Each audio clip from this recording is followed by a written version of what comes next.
अस्सलाम वालेकुम स्टूडेंट्स, मैं हूं आपका फिजिक्स टीचर कमर मोहम्मद नबील और आप इस वक्त हैं नबील्स ऑर्बिट में। तो चलिए स्टार्ट करते हैं आज का टॉपिक।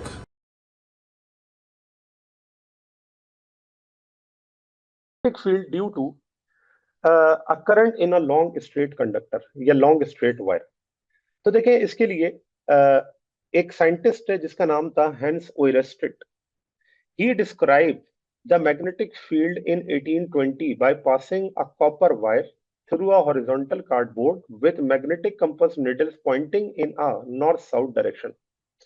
अब यहाँ पर आप देख लें कि उसने एक कार्डबोर्ड लिया और उस कार्डबोर्ड पर उसने रख दिया मैग्नेटिक कंपस, और फिर एक कॉपर का वायर लिया जो कि उसके सेंटर से पास करवाया। ये आपको नजर आ रहा है, ये कॉपर का वायर है और ये इस कार्डबोर्ड के सेंटर से पास हुआ और इसके अंदर उसने क्या किया, करंट को अलाउ किया जाने के लिए। जब करंट यहाँ से पास हुआ तो उसने देखा मैग्नेटिक कंपस सारे के सारे अलाइन हो गए और उनकी अलाइनमेंट ये शो करती थी कि ये डायरेक्शन ऑफ मैग्नेटिक फील्ड है।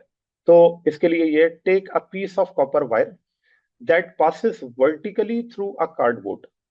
तो एक पीस ऑफ कॉपर वायर लिया जो कि वर्टिकली पास हो रहा है कार्डबोर्ड से। फिर कहते हैं place magnetic compass needles on a horizontal cardboard pointing north south.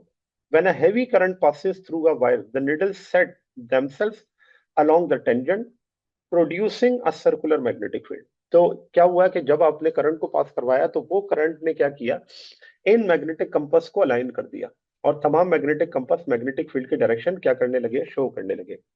The magnetic field is set up around a current carrying conductor. The circular line of forces depend on the direction of flow of current. The magnetic field last only as long as the current is flowing through it. और magnetic field उस वक्त तक मौजूद रहेगी जब तक उसके अंदर क्या कर रहा है, करंट फ्लो कर रहा है। जैसे ही मैग्नेटिक फील्ड खत्म होगी, और सॉरी करंट इसके अंदर से रुक जाएगा तो मैग्नेटिक फील्ड भी क्या हो जाएगी, खत्म। इस चीज को हम लिख सकते हैं कि जो मैग्नेटिक फील्ड है वो डिपेंड कर रही है फ्लोइंग करंट के ऊपर।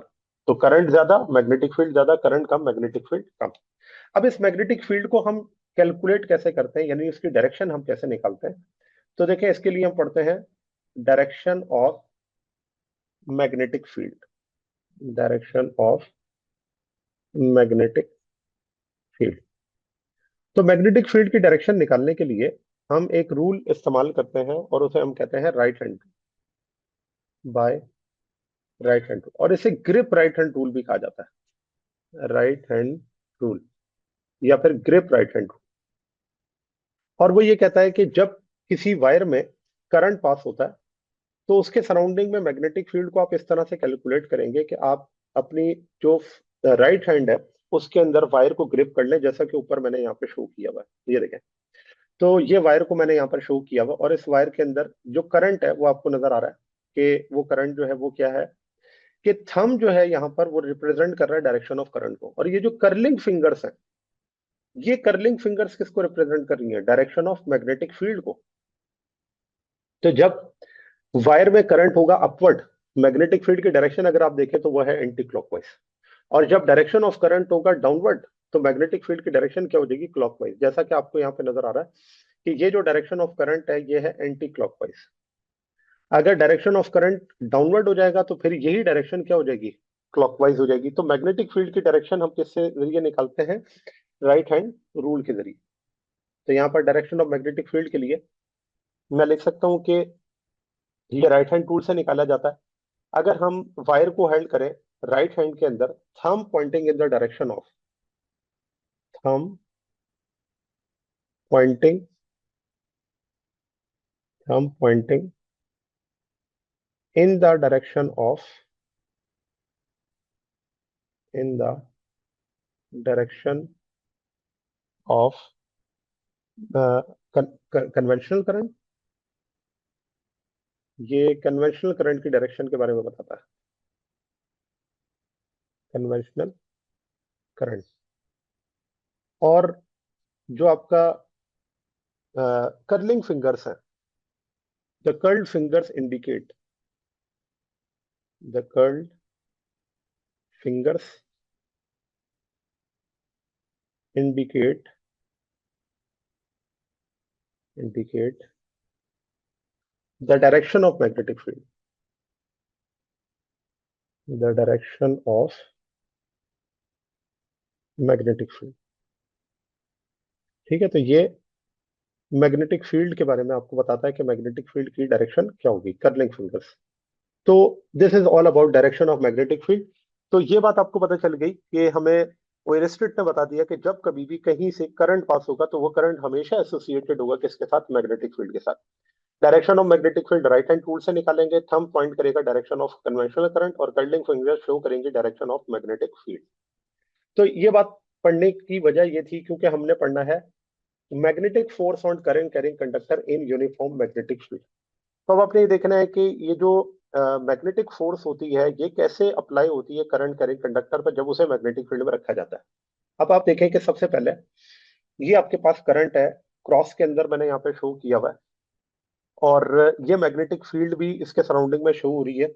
तो क्रॉस का मतलब क्या होता है, क्रॉस का मतलब होता है इन टू द प्लेन। अगर आप अपने राइट हैंड टूल में थंब को रिप्रेजेंट करें तो आपकी कर्लिंग फिंगर्स बताएंगी कि यहाँ पर डायरेक्शन ऑफ करंट क्या है, क्लॉकवाइज है। ठीक है ना, क्योंकि जो करंट है वो इन टू द प्लेन है, इन टू प्लेन। तो जब करंट इन टू प्लेन है तो जो मैग्नेटिक फील्ड है वो है क्लॉकवाइज। ठीक है, जबकि एक मैग्नेटिक फील्ड आपको नजर आ रही है जो कि इस बार मैग्नेट की वजह से नॉर्थ और साउथ की वजह से है, जो कि नॉर्थ से साउथ की तरफ नजर आ रही है। जब आप इस वायर को प्लेस कर देते हैं मैग्नेटिक फील्ड के अंदर, सेकंड डायग्राम देखें, तो जैसे ये वायर इसके अंदर जाता है तो अब यहां पर देखें कि दो मैग्नेटिक फील्ड आ गई। एक मैग्नेटिक फील्ड तो है करंट कैरिंग वायर की वजह से, और एक मैग्नेटिक फील्ड है जो कि एक्सटर्नली अपने अप्लाई की हुई है। अगर आप इसके राइट हैंड साइड पर देखें तो राइट हैंड साइड के ऊपर जो मैग्नेटिक फील्ड वायर की वजह से वो है डाउनवर्ड, और लेफ्ट हैंड साइड पे जो मैग्नेटिक फील्ड है वो है अपवर्ड। अब आप देखिए कि कहां पर मैग्नेटिक फील्ड जो है वो स्ट्रांग होगी, तो यहां पर होगी स्ट्रांग, जबकि यहां पर क्या होगी, वीक। तो फोर्स हमेशा स्ट्रांग से वीक की तरफ अप्लाई होती है, इसका मतलब इस कंडक्टर पे जो फोर्स लगेगी वो लगेगी टूवर्ड्स राइट। ठीक है ना, क्योंकि स्ट्रांग से वीक की तरफ फोर्स अप्लाई होगी। तो यहाँ पर आप देख लें स्ट्रांग मैग्नेटिक फील्ड है और स्ट्रांग से वीक की तरफ क्या हो रही है, ये फोर्स अप्लाई हो रही है। अभी जरा इसको पढ़ भी लेते हैं, इसके अंदर क्या लिखा हुआ है। तो देखिए यहाँ पर तो पहली बात ये मैग्नेटिक फील्ड इंटरेक्शन हो रहा है, फिगर ऊपर आपके सामने मौजूद है, और अभी हम यही पढ़ कर आए कि figure illustrates a straight carrying conductor with a concentric circular magnetic field, while figure 12.2 represent the magnetic field of a permanent magnet। तो दो मैग्नेटिक फील्ड है, एक स्ट्रेट कैरिंग कंडक्टर की वजह से और एक मैग्नेटिक फील्ड है परमानेंट मैग्नेट की वजह से। तो कहते हैं when this conductor is placed in external magnetic field of the permanent magnet, their magnetic field interact with each other as shown in the figure. तो ऊपर आप देख लें कि यहाँ पर क्या है कि जब इस करंट कैरिंग कंडक्टर को आप मैग्नेटिक फील्ड में रखते हैं तो वो मैग्नेटिक फील्ड इंटरेक्ट करती है, और मैग्नेटिक फील्ड के इंटरेक्ट करने से क्या होगा, the two magnetic field, external magnetic field of permanent magnet and magnetic field of current carrying conductor support each other on left side of the conductor and net magnetic field becomes stronger there।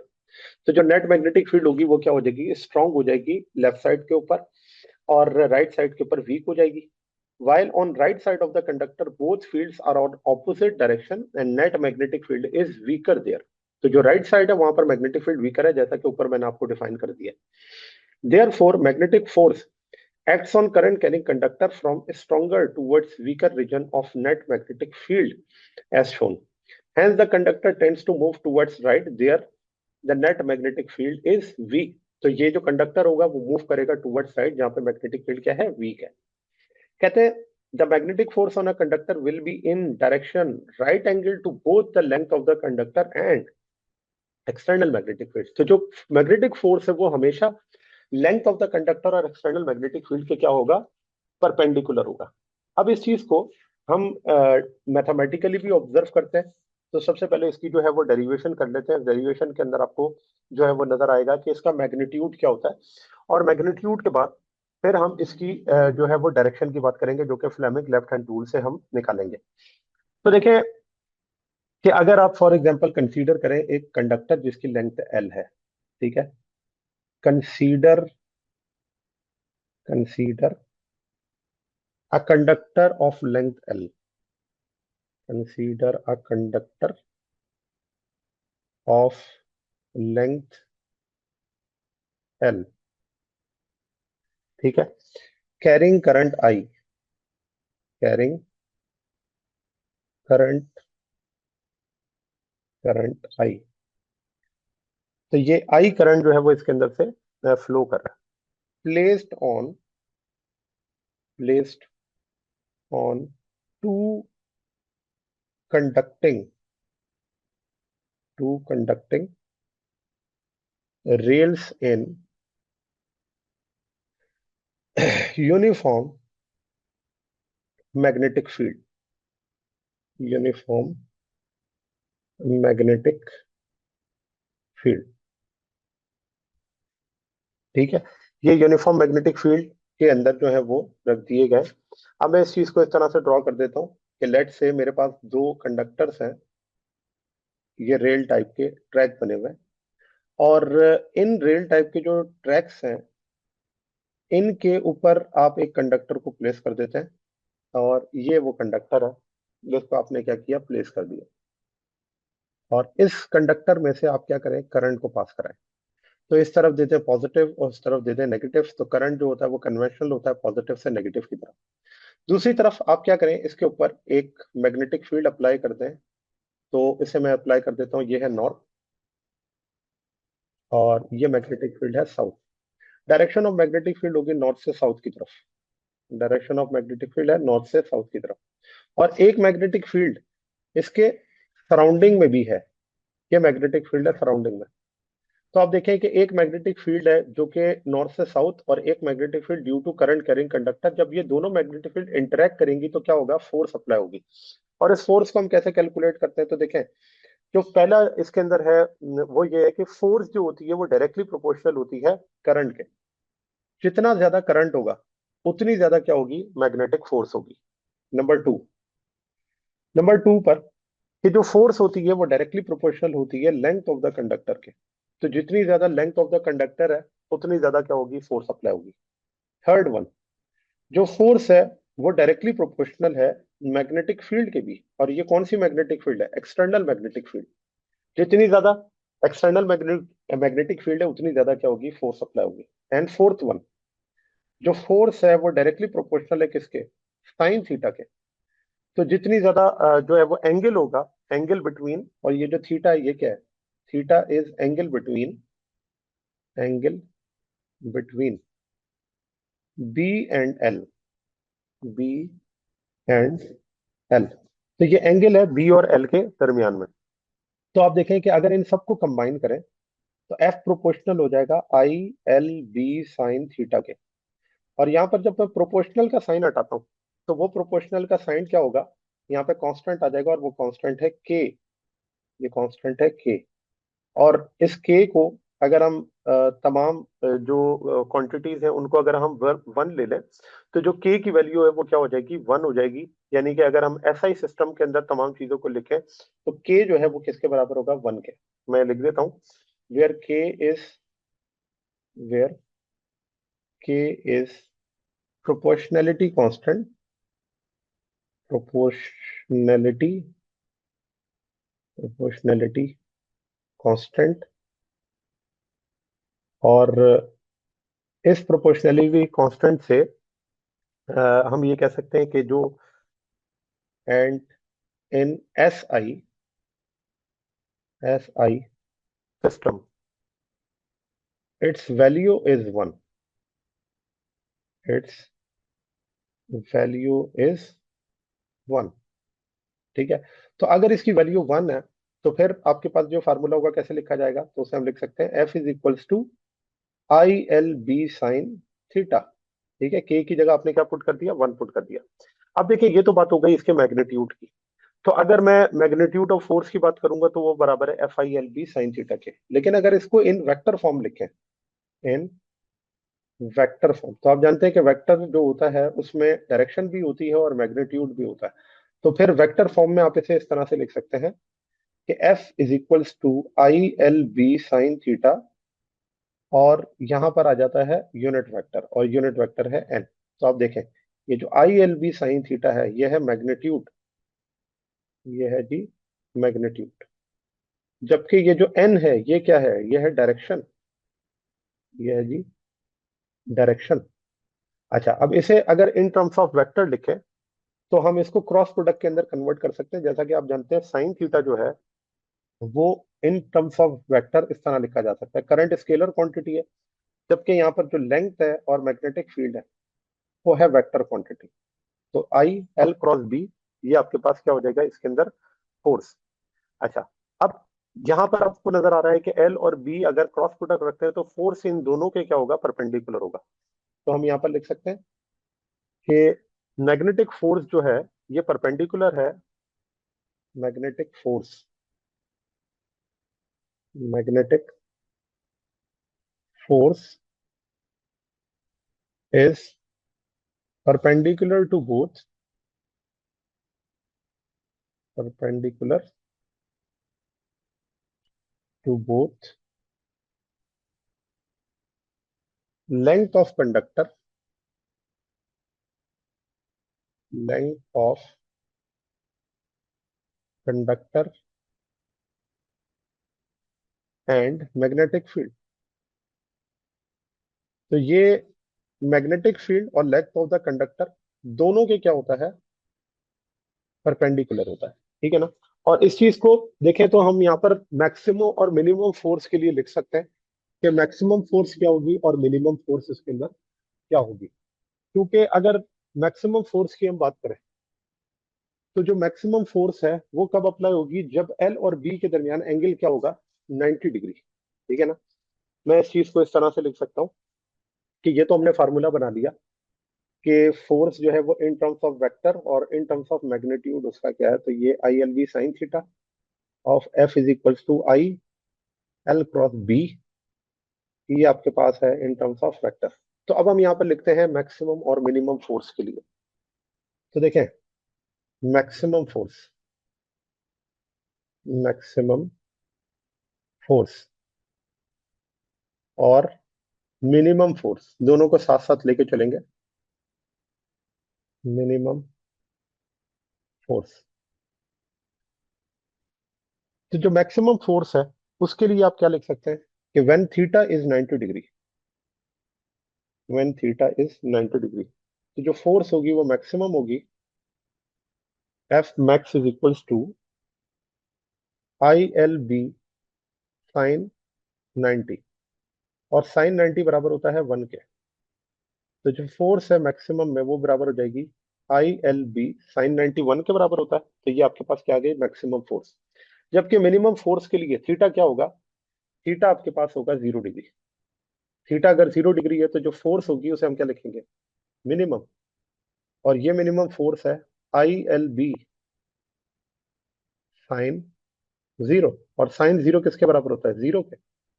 तो F minimum, क्योंकि 0 से कम तो force हो नहीं सकती, तो जब आपके पास मैग्नेटिक फील्ड और जो लेंथ ऑफ द कंडक्टर है वो पैरेलल होंगे तो वहां पर जो फोर्स होगी वो मिनिमम होगी और वो 0 के बराबर होगी। तो देखिए ये बात हो गई मैक्सिमम और मिनिमम फोर्स की। अब असली बात आ जाती है कि ये तो आपने निकाल ली मैग्नीट्यूड। मैग्नीट्यूड के बाद अगर हम इसको निकालें डायरेक्शन, तो इसे मैं लिखूंगा Fleming's, Fleming's left hand rule, Fleming's left hand rule. और फ्लेमिंग लेफ्ट हैंड रूल क्या होगा, ये डायरेक्शन ऑफ जो है वो आपको बताएगा फोर्स के बारे में। क्योंकि दो चीजें तो हमें पता होंगी, एक डायरेक्शन ऑफ करंट के बारे में पता होगा और एक डायरेक्शन ऑफ मैग्नेटिक फील्ड के बारे में पता होगा। हमने क्या करना है, डायरेक्शन ऑफ फोर्स निकालनी है। तो जो फ्लेमिंग लेफ्ट हैंड रूल होता है उस लेफ्ट हैंड रूल को अगर हम अप्लाई करें तो इसके अंदर देखें, इसको इस तरह से हम जो है वो ड्रॉ कर सकते हैं कि लेट से मैं इसको ड्रॉ करने की कोशिश करता हूँ थोड़ा सा। तो ये आपके पास थंब हो गया इसका, ठीक है। ये हो गई जी फर्स्ट फिंगर, फर्स्ट फिंगर के बाद ये आ गई इसकी मिडिल फिंगर, और फिर दो जो फिंगर्स हैं वो इस तरह से फोल्ड हुई है। ठीक है। तो यहाँ पर आप देख सकते हैं, और ये जो है वो इस तरह से। तो अब आप यहाँ पर देखें कि ये जो थंब है और फर्स्ट फिंगर और जो मिडिल फिंगर है वो क्या क्या रिप्रेजेंट करता है। तो जो थंब है वो ये रिप्रेजेंट करता है डायरेक्शन ऑफ मैग्नेटिक फोर्स को, direction of, direction of force. तो फोर्स की जो डायरेक्शन है वो शो कर रहा है। जो फर्स्ट फिंगर है वो शो कर रही है क्या, मैग्नेटिक फील्ड की direction, magnetic field, magnetic field की डायरेक्शन हो गई। जो मिडिल फिंगर है वो क्या शो कर रही है? वो शो कर रही है डायरेक्शन ऑफ करंट, करंट की डायरेक्शन। और आप देखें कि ये तीनों क्या है, म्यूचुअली परपेंडिकुलर। थंब और मैग्नेटिक फील्ड के दरमियान देखा जाए एंगल 90 डिग्री है, मैग्नेटिक फील्ड और करंट के दरमियान देखा जाए एंगल 90 डिग्री है। तो इन तीनों के दरमियान जो magnetic field, direction of force और करंट, तीनों क्या है, म्यूचुअली परपेंडिकुलर है। तो अब मैंने आपको ये डायग्राम के अंदर तो दिखा दिया, इसको अगर हम लिख भी लें तो वो इस तरह से है कि आपने इसको इस तरह से अरेंज करना है कि तीनों जो है वो म्यूचुअली परपेंडिकुलर हो जाए।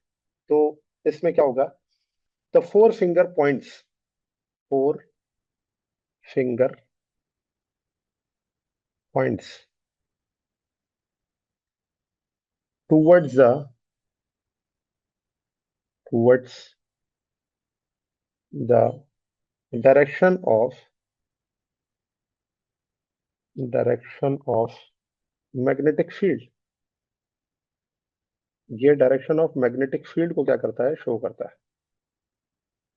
Direction of magnetic field. दूसरा, मिडिल जो फिंगर है, द मिडिल फिंगर,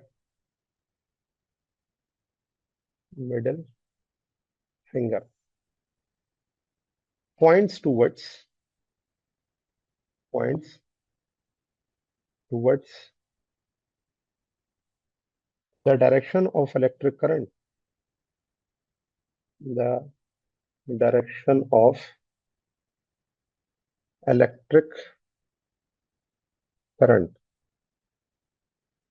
तो ये इलेक्ट्रिक करंट के बारे में आपको डिफाइन करता है कि middle finger direction of current. और द थंब इंडिकेट्स, जो थंब होता है, the thumb indicates direction of magnetic force, direction of magnetic force. तो thumb direction of magnetic force को क्या करता है, एक्सप्लेन करता है या फिर उसे डिफाइन करता है। तो ये तीन चीजें आपने याद रखनी है कि जब आपने direction of magnetic force calculate करनी होगी किसी करंट कैरिंग कंडक्टर के ऊपर, तो वो आप किस तरह से निकाल सकते हैं। आपको दो चीजें पता होनी चाहिए, एक डायरेक्शन ऑफ करंट और एक डायरेक्शन ऑफ मैग्नेटिक फील्ड। दो चीजें पता है तो तीसरी चीज आप क्या कर लेंगे, फ्लेमिंग लेफ्ट हैंड रूल से अप्लाई कर सकते हैं। इसे हम पाम राइट हैंड रूल से भी कैलकुलेट कर सकते हैं, लेकिन क्योंकि आपकी बुक के अंदर इसके बारे में नहीं दिया हुआ इसलिए मैं उसको एक्सप्लेन नहीं कर रहा हूँ। लेकिन वो फ्लेमिंग लेफ्ट हैंड रूल के साथ पाम राइट हैंड रूल भी अप्लाई किया जा सकता है, और ये कन्वेंशनल करंट के लिए ही अप्लाई होता है। ठीक है, तो ये बात हो गई force on current carrying conductor in magnetic field. जी स्टूडेंट्स, तो ये था आज का हमारा टॉपिक। उम्मीद है आपको ये टॉपिक समझ आया होगा। अगर आप नबील्स ऑर्बिट में रहना चाहते हैं तो सब्सक्राइब करें और नई आने वाली वीडियोस के लिए बेल आइकन प्रेस करें। Thank you very much. अल्लाह हाफिज़।